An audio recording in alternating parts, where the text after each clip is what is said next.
Olá, pessoal! Essa videoaula integra a consultoria especializada para a construção de estratégias intersetoriais para o enfrentamento das piores formas do trabalho infantil na cidade de Porto Alegre, o tráfico de drogas e a exploração sexual infantil. Esse projeto é executado pelo Instituto Gaúcho de Educação Superior, que a partir de um projeto elaborado pela Fundação de Assistência Social e Cidadania do município de Porto Alegre, realiza oficinas com as 17 redes de proteção à infância e adolescência desse município, compostas então por serviços da saúde, da assistência social, da educação, pelo Conselho Tutelar e também por membros da sociedade civil. Os objetivos dessa consultoria estão relacionados ao diagnóstico territorial, à discussão sobre conceitos então relacionados a esse tema e a construção também de estratégias de enfrentamento, propiciando então uma reflexão teórica, espaços de escuta, de debate, buscando então principalmente a discussão qualificada sobre esse tema que é tão presente no cotidiano dos serviços. Essas oficinas iniciaram em março de 2020 de modo presencial e nesse momento damos retomada e continuidade ao projeto de modo virtual. Portanto, hoje nesse vídeo discutiremos alguns conceitos importantes que foram abordados nas oficinas 1 e 2, dando um enfoque especial às piores formas de trabalho infantil, que sejam o tráfico de drogas e a exploração sexual. Eu me chamo Amanda Capelari. Estou atuando como consultora nesse projeto, sou psicóloga, mestra e doutoranda em Psicologia Social Institucional pela URGS. E eu sou Letícia Eicher, sou consultora, psicóloga, faço mestrado em Psicologia Social Institucional na URGS.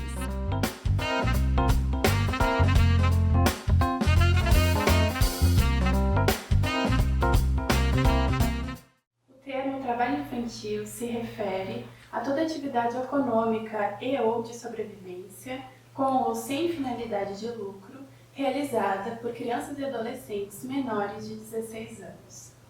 No Brasil, há também a possibilidade de jovens entre 14 e 16 anos trabalharem na modalidade jovem aprendiz. Nesse sentido, dos 14 aos 16 anos, delimita-se que as atividades diárias podem acontecer por até 6 horas e, no caso de adolescentes de 16 a 18 anos, com carga horária de até 8 horas diárias. No entanto, quando falamos das piores formas de trabalho infantil, estas são vedadas a todos abaixo dos 18 anos. O que são, então, essas piores formas de trabalho infantil? Nós temos como referência a Convenção 182 da Organização Internacional do Trabalho, que foi realizada em Genebra no ano de 1999, onde então foram definidas que atividades que são realizadas por crianças ou adolescentes e que pela sua natureza ou circunstância possam então prejudicar seu desenvolvimento físico, psicológico, social, moral, e isso então é proibido para todos abaixo dos 18 anos. Nessa convenção, então, são listadas algumas das piores formas do trabalho infantil, entre elas todas as formas de escravidão, o tráfico de drogas, a exploração sexual infantil e o recrutamento forçado de crianças ou adolescentes para conflitos armados. O Brasil ratifica essa normativa no ano de 2000 e assim então se compromete a enfrentar essas piores formas do trabalho infantil. E a partir dessa convenção, então, cada país também define que outros trabalhos integram essa lista. O Brasil, no ano de 2008, a partir do decreto 6.481, define então a lista das piores formas de trabalho infantil, chamada de lista TIP, apontando então 93 atividades que se configuram então como esse trabalho prejudicial à saúde, à segurança e à moralidade. Nós deixaremos o link dessa lista aqui embaixo na descrição do vídeo. E que então nessa lista é possível ver os riscos ocupacionais e suas prováveis repercussões à saúde das crianças e adolescentes. E nessa consultoria, então, nas oficinas, o nosso olhar se volta especificamente a duas dessas piores formas, como já mencionamos, o tráfico de drogas e a exploração sexual infantil. Bem, começando a discussão, então, sobre a situação de trabalho infantil no tráfico de drogas. Precisamos considerar, para início de discussão, uma ambiguidade jurídica presente no sistema brasileiro. O ECA estabelece como ato infracional a questão da inserção da criança ou do adolescente no tráfico de drogas. No entanto, conforme a lista TIP, o tráfico é considerado uma das piores formas de trabalho infantil e, portanto, é preciso oferecer a esse jovem proteção devido à violação de seus direitos humanos. Nesse sentido, cria-se uma contradição. Ao invés de serem vistos como jovens que tiveram seus direitos violados, são entendidos, percebidos, como aqueles que violam as leis brasileiras. Sem dúvida, esse é um desafio, poder olhar então para o tráfico, para além da ideia das medidas socioeducativas, que é o que a gente mais atende então nos CREAS. Poder olhar para o tráfico como um trabalho infantil é ampliar esse olhar para a complexidade que a gente verifica quando vai procurar pesquisas sobre a temática e que aparece muito mais pesquisas relacionando então adolescentes, tráfico de drogas e medidas socioeducativas. E quando a gente convida então vocês a complexificar esse olhar, poder pensar também o tráfico, a inserção de crianças e adolescentes como trabalho infantil, é também convocando para a gente pensar estratégias de proteção para essas crianças e adolescentes. E sem dúvida também, quando falamos dessa temática, tem um aspecto muito importante que é central na discussão, que é a gente olhar para o racismo estrutural. O que é o racismo estrutural? O racismo estrutural, então, são esses conjuntos de práticas discriminatórias que estruturam a sociedade brasileira no âmbito jurídico, nos âmbitos institucionais, culturais, na história e que, então, privilegiam na sociedade principalmente pessoas brancas em detrimento de pessoas não brancas, pessoas negras, povos indígenas, criando então situações de subalternidade e fazendo com que o nosso olhar, o olhar da branquitude, de pessoas brancas, de privilégio, acabam não percebendo que o atendimento, inclusive, de crianças e adolescentes nessa situação, são perpassados por olhares racistas, por práticas racistas. Então, a gente convida a ter esse cuidado, a ter esse olhar e trazer para a discussão a branquitude. E quando a gente fala, então, sobre racismo estrutural, é inevitável falar sobre a branquitude, porque a branquitude é quem mantém o racismo estrutural. O que é a branquitude? Branquitude é a identidade racial das pessoas brancas que faz com que nós tenhamos privilégios simbólicos, privilégios materiais na sociedade, simplesmente por sermos pessoas brancas. Temos um exemplo do racismo estrutural quando formos pensar nas nossas práticas, lá nas medidas socioeducativas. Não é raro ver que jovens negros recebem medidas muito mais severas do que jovens brancos, que são apreendidos nas mesmas circunstâncias. E se não nos darmos conta, não olharmos para essa estrutura da sociedade brasileira, sociedade racista, a gente não vai perceber, vai naturalizar essas práticas. Então, é o nosso convite. Vamos trazer esse tema para a pauta. Sobre a questão do racismo estrutural, sugerimos a leitura do livro do professor Silvio Almeida, que se chama Racismo Estrutural. É importante nos atermos a essas questões porque outro exemplo de como o racismo estrutural se manifesta, pensando especificadamente as questões de trabalho infantil, é que sabe-se que uma criança branca que faça mendicância no sinal recebe um valor mais elevado do que as crianças negras nesse mesmo local. Ou seja, esse modo de compreender a sociedade perpassa o nosso jeito de olhar para os sujeitos que estão na nossa frente. Quando falamos em branquitude, em racismo estrutural, também precisamos olhar para as intersecções dos marcadores sociais da diferença que nos mostram, então, que meninos negros pobres são alvo das políticas de morte do Estado. Considerar essa violência de Estado é importante na medida em que aqueles que chegam ou que acessam os serviços públicos de saúde e de assistência geralmente são esses sujeitos que estão em situações mais vulneráveis. É importante que atentemos também para o conceito de necropolítica, desenvolvido pelo filósofo camaronês Achille Mbembe. Esse conceito diz respeito justamente a uma racionalidade de Estado que tem em seu centro a produção de morte.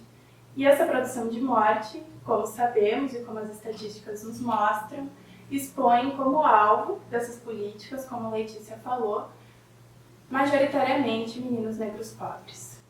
E não que não existam jovens brancos, crianças e adolescentes brancos envolvidos no tráfico de droga. É justamente o marcador de raça que vai definir quais corpos têm mais possibilidade de serem violentados. E isso também está relacionado à guerra às drogas. O conceito de necropolítica trazido pela Amanda explica o genocídio da população negra jovem.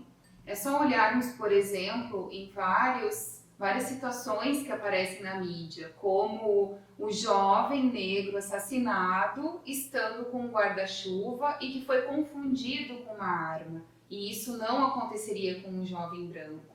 Então são elementos que precisam compor o nosso olhar para a complexidade que é o tráfico de drogas e a discussão, o atendimento e a escuta dessas situações. Para isso, nós vamos deixar aqui embaixo no vídeo o link de duas pesquisas, uma realizada no Rio de Janeiro e outra realizada em São Paulo, que trazem elementos super interessantes para pensar o trabalho infantil no tráfico de drogas. Por mais que sejam pesquisas realizadas em outros estados, tem elementos que são super possíveis da gente pensar na realidade de Porto Alegre. Então, fica o convite para a leitura desses relatórios. Em uma dessas pesquisas, realizada em São Paulo, que tem como título Trampo na Biqueira, os adolescentes trabalhadores do tráfico, entrevistados pelos pesquisadores, apontaram a possibilidade de maior autonomia e pertencimento comunitário, além de conquistarem respeito nas comunidades em que residem. Nesse sentido, o trabalho infantil no tráfico de drogas também está relacionado ao acesso à cultura de consumo, especialmente por apresentarem uma renda superior aos trabalhos que teriam acesso nesse momento. As falas desses adolescentes, como por exemplo, eu fui trampar, mostram muito claramente que o tráfico é visto como um trabalho. Isso também é apresentado numa pesquisa realizada aqui em Porto Alegre, na FASE, onde os adolescentes dizem que traficante não é vagabundo, trazendo justamente vários elementos que mostram a complexidade das relações de trabalho, inclusive as hierarquias, a carga horária, que inclusive é super alta, o que contribui na evasão escolar, o valor que recebem. Então, são elementos que trazem essa ideia do trabalho para esse contexto do tráfico de drogas, muito além da ideia do crime. A pesquisa realizada no Rio de Janeiro vai trazer elementos para discutir a importância da gente romper discursos e paradigmas que criminalizam as vilas e todo o contexto do tráfico de drogas, que acaba colocando então determinadas pessoas que moram em determinados lugares como potenciais criminosos, como se não tivessem possibilidades, estratégias de sobrevivência nesses espaços. E a gente pensar sobre esses discursos preconceituosos também contribui que as nossas práticas, a nossa escuta possa ser muito mais acolhedora e que traga as histórias de vida e como essas situações perpassam as trajetórias de vida desses jovens. Nesse sentido, desnaturalizar esses estigmas construídos também é um modo de operar contra a necropolítica do Estado. Enquanto operadores, enquanto trabalhadoras e pesquisadoras das políticas públicas de saúde, assistência social e educação, no momento em que conseguimos oferecer uma outra escuta, um outro cuidado, pensar em estratégias singularizadas de atenção e enfrentamento aos sujeitos que atendemos, também fazemos frente a essa política de morte. Além disso, a Unicef e a OIT consideram a erradicação do trabalho infantil em atividades ilícitas como possivelmente as mais complexas de todas. Portanto, isso não quer dizer que estamos em contextos de terra arrasada, de nenhuma possibilidade, mas sim de entender que as dificuldades do cotidiano de atendimento, as dificuldades na vinculação com essas crianças e adolescentes também diz justamente da complexidade que é atender situações de tráfico de drogas e muito mais quando tem então crianças e adolescentes envolvidos. Nesse sentido, também não abordamos aqui a questão do tráfico de drogas infantil nas classes elitizadas ou classe média, por exemplo, o que não significa que não existam nessas classes. O que se passa é justamente espaços mais seguros e que esses jovens, geralmente meninos, possivelmente brancos e de classe média, ocupam espaços mais seguros e acabam não sendo alvo da violência policial, por exemplo. O termo exploração sexual infantil substitui o termo prostituição infanto-juvenil desde 1996. Essa substituição marca a passagem de uma lógica de culpabilização para uma lógica de proteção.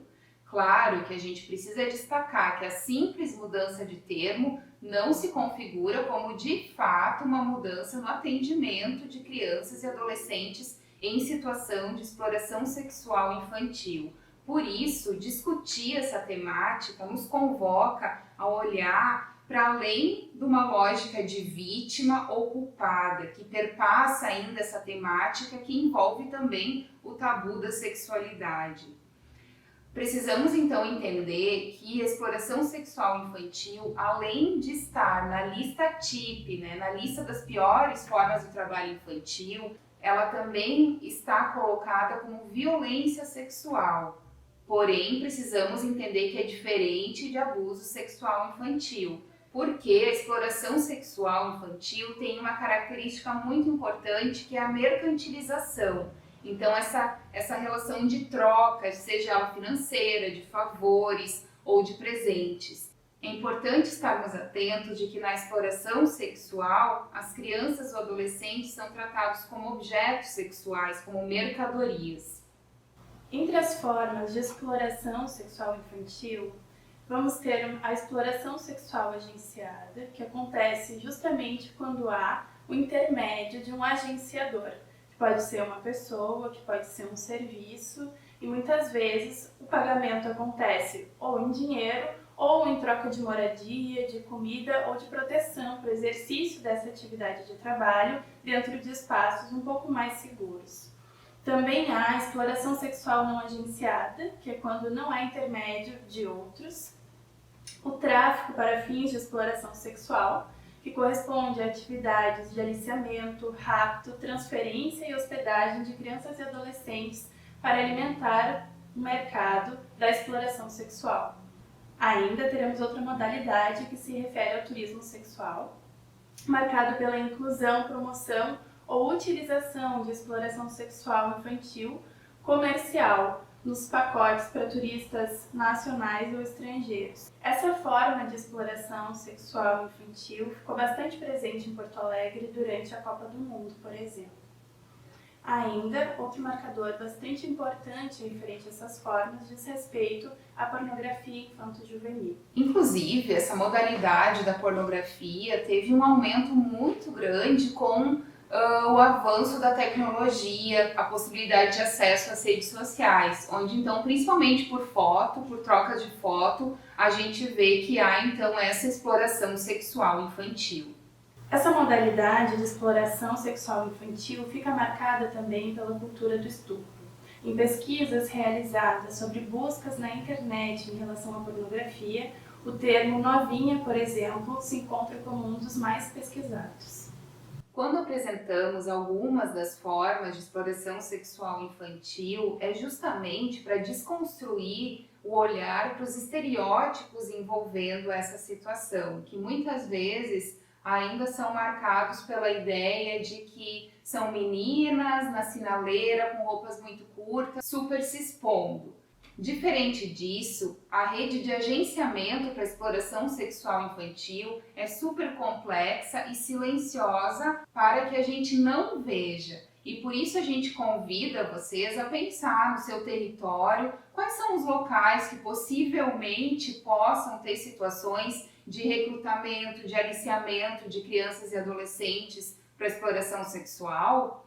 Os dados apontam que postos de combustível, bares, praças, casas de show são lugares mais vulneráveis e mais propícios para a situação de exploração sexual infantil. Então é preciso olhar para esses locais do território. Quando nas oficinas os profissionais nos trazem que não veem situações de exploração sexual infantil, refletimos juntos. Será que não existe ou será que não conseguimos ver?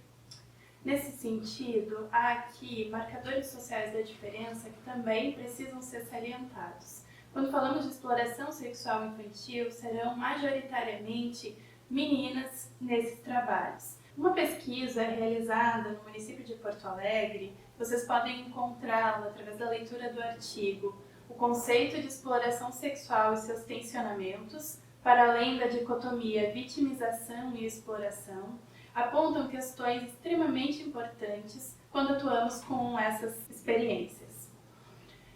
Nos dizem que, em um primeiro momento, ao escutarmos meninas e meninos nessas situações, costumam nos dizer que esse trabalho é muito difícil, perigoso, ruim, que querem sair dessa situação. No entanto, quando há um vínculo entre pesquisadoras, entre profissionais e esses sujeitos, os apontamentos podem ser outros, em um caráter de desejo pela realização dessa atividade.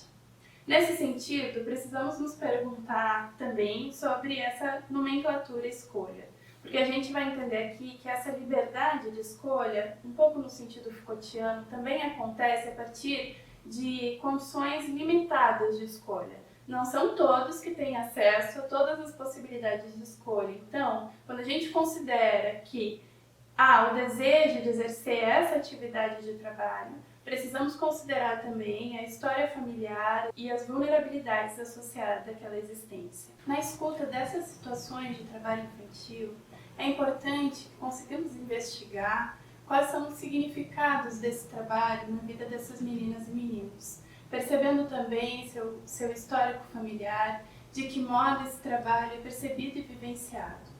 Nesse sentido, compreender que esse trabalho algumas vezes também perpassa por uma escolha não faz com que sejamos permissivos em relação a essa prática de trabalho, mas, pelo contrário, nos garante uma maior abertura de encontro com esses sujeitos, possibilitando também que consigamos produzir intervenções singularizadas e, por vezes, também mais efetivas. E essa pesquisa que a Amanda menciona também traz elementos para pensar a dificuldade que a gente tem de criar vínculos com essas meninas em situação de exploração sexual infantil. As autoras nessa pesquisa utilizam de uma escrita de um plano de fuga de uma das adolescentes que estava no serviço de proteção para discutir justamente a necessidade de uma escuta singularizada para que esse vínculo se estabeleça e que não haja mais planos de fuga dos serviços que a gente atua. E nessa temática da exploração sexual infantil, a gente precisa estar atenta para os marcadores sociais da diferença, como a Amanda já comentou antes, principalmente de gênero, onde o sexismo e o patriarcado são atravessadores muito importantes. O que é o sexismo? É, então, essa discriminação baseada em sexo ou gênero e que, na sua maioria, atinge mulheres e que, pelo patriarcado, acaba colocando o homem, o pai, como poderoso, como detentor de autoridade sobre a mulher. Isso também influencia na cultura do estupro, como a gente já falou antes, que faz com que o corpo da mulher seja objetificado e a naturalização da violência sexual aconteça, muitas vezes culpabilizando, inclusive, a vítima por situações de violência sexual. E nesse caso da exploração sexual infantil, percebemos esses atravessamentos na polarização que se tem para o olhar às vítimas e os agressores, porque a mudança de termo de prostituição infanto-juvenil para exploração sexual infantil não necessariamente fez com que as políticas públicas, a nossa atuação, garantisse de fato que as crianças e adolescentes nessa situação sejam protegidas e os agressores penalizados. Ainda vemos sim um discurso estigmatizante, um discurso culpabilizante, colocando essas meninas então numa posição de subalternidade. E quando a gente fala da necessidade de escuta, é justamente para pensar, estamos conseguindo escutar como a exploração sexual infantil ou o tráfico de drogas, por exemplo, faz parte da vida dessas crianças e adolescentes? Como isso compõe essas trajetórias, essas vidas? Não estamos reduzindo toda uma complexidade de vida a apenas essa situação? Sendo as discussões sobre sexo um tabu ainda presente na nossa sociedade, quando falamos sobre a exploração sexual infantil, o que conseguimos escutar para além de um viés moralizante?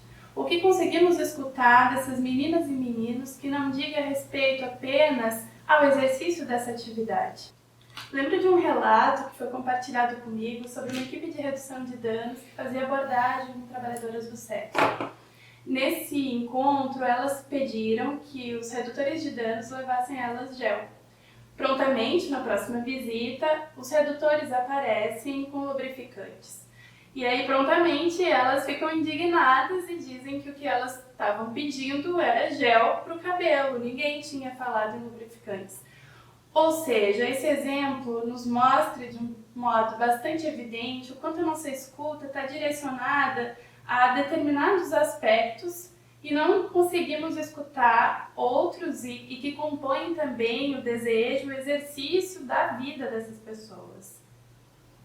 E essa temática da sexualidade, bem apontada pela Amanda, ainda é um tabu, muito embora as lutas feministas tenham incluído no rol dos direitos humanos os direitos sexuais e reprodutivos, que garantem então a educação sexual, a saúde sexual, a possibilidade de escolha sobre o seu corpo. E trabalhar nesse viés, os direitos sexuais e reprodutivos, também pode ser uma lógica de redução de danos, de trazer então a temática da gravidez, das STs para discussão. Mas, porém, se ficarmos apenas marcando a exploração sexual sem ouvir esse todo, se reduz as meninas, as adolescentes, as crianças a apenas essa situação na sua vida.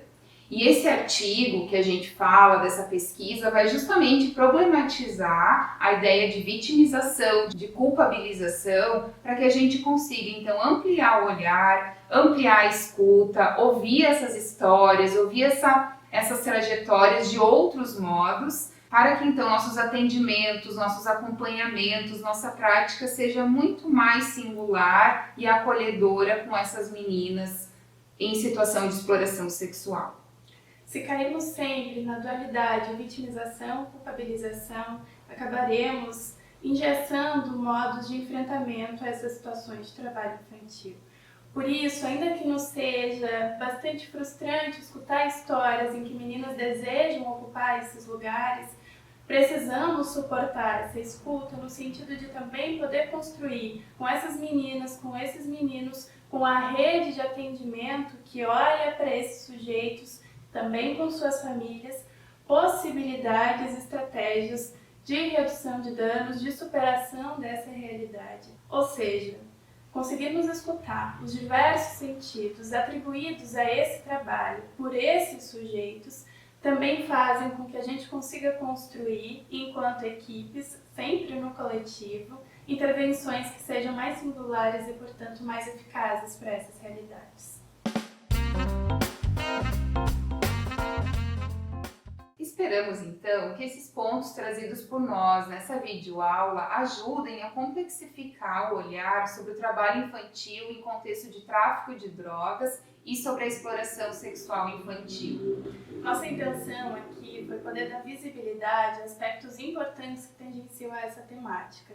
No entanto, não tivemos como objetivo pensar os modos de enfrentamento a esses trabalhos, ainda que a complexificação desse olhar nos instrumentalize para futuras ações. Aspectos no que tange ao enfrentamento a essas situações de piores formas de trabalho infantil serão trabalhados em vídeos posteriores. Assim, encerramos esse vídeo. Deixamos aqui na descrição os links dos textos, das pesquisas que sugerimos ao longo da nossa fala e aguardamos vocês, então, para assistir o nosso próximo vídeo.